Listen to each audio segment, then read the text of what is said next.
ભક્તોનું હાર્દિક સ્વાગત કરવામાં આવે છે. રખા દાદા અને પાંચ દેવીના મઢે નાસિક ભક્તોનું હાર્દિક સ્વાગત. નાસિકથી આવેલા તમામ દેવી ભક્તોનું હાર્દિક સ્વાગત કરવામાં આવે છે.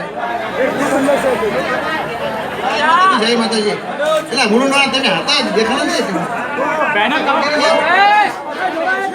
મુરુંડી નાગતન પંચાયત તરફથી 11,101 ની સપ્રેમ ભેટ માતાજીના ચરણોમાં આપવામાં આવી.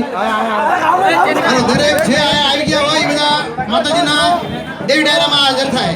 દેવી ડાયરો રાખવામાં આવે છે મન મેદાનની અંદર. પરબતભાઈ ઝાપડિયા પ્રોગ્રામમાં છે. વાહ ભાઈ વાહ. નાસિક નાસિક નાસિક